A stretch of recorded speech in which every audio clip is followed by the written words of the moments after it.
6:51, time for the morning sprint. We start with what Madison police are saying about a string of burglaries on the west side. Officers say they're investigating those reports at several homes in the Orchard Ridge neighborhood, just off of Whitney Way. Police believe at least 4 of those cases are related because they happened on the same date, around the same time, and near one another. Police have yet to announce any suspects. Breaking right now in Tokyo, Simone Biles out of the finals because of an injury. The news comes as tennis superstar Naomi Osaka has been eliminated for the Tokyo Olympics as well. She lost her match to a former French Open finalist, Marketa Vondrousova of the Czech Republic, 6-1. The second-ranked Osaka was born in Japan but lives in the U.S. Lacrosse investigators say they have video of the victims of a triple homicide on security camera ahead of their deaths. The Sheriff's Department says the 3 men were seen at a number of businesses in the La Crosse area Thursday night. Just before 5 a.m. Friday, they were found shot to death outside of a rock quarry in rural West Salem. It's the county's first triple homicide in nearly 3 decades. Jeff Bezos offering NASA $2 billion if his company Blue Origin is given a contract for a second human landing system. If granted, Bezos and Blue Origin would build a lunar lander to put astronauts on the moon once again. Bezos says he'll waive any payments for the next 2 fiscal years, up to $2 billion. NASA awarded an HLS contract to Tesla founder Elon Musk's SpaceX company in April. A first warn traffic note this morning. The Fish Hatchery road ramp to the eastbound Beltline in Madison will be closed. That starts at 7 tonight, runs for the next week.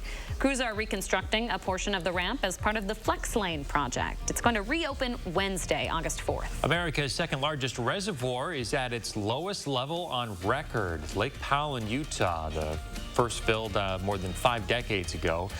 According to federal government data, though, now Lake Powell has fallen to roughly 3,500 feet as of yesterday. That may sound like a lot, but it's actually just a third of its capacity. Lake Mead, which is close by, is the nation's largest reservoir, and it, too, has also been drained at an alarming rate this year. The Milwaukee Bucks trying to trademark the phrase Bucks and Six after the team won their first NBA championship in the last 50 years.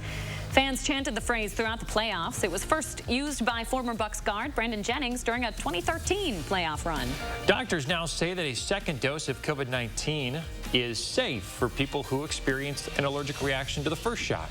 The doctors at Massachusetts General Hospital say about 2% of people have had an allergic reaction to the first shot, like itching, hives, or flushing.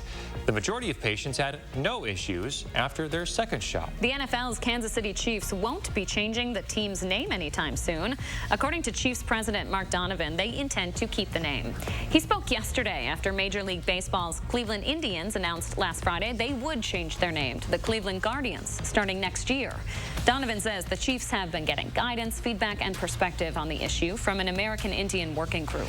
A historic Madison restaurant saved from demolition as for now. So the City of Madison Plan Commission met last night. They decided to table a proposal for an 18-story mixed-use building project. That project would have included the demolition of the Wonder Bar, which has ties to the Prohibition era. The Plan Commission is now going to let the project's developer modify the proposal and bring it back to the commission. Madison College is using federal COVID relief money to cancel the debt of nearly 4,500 students. That comes to $4 million. School officials say the money is meant for students in need of financial help. Dane County has reached a vaccination milestone. 70% of the county has now had at least 1 dose of the vaccine. That's more than 382,000 people and actually translates to more than 80% of the eligible population. More than 2/3 of people here in the county have been fully vaccinated. In temperatures over 90 degrees, 660 athletes from all over the world will compete for the title Fittest on Earth this week. Organizers expect 10,000 fans a day to make their way to the Coliseum. While most events will take place indoors, some athletes will need to compete outside in the heat.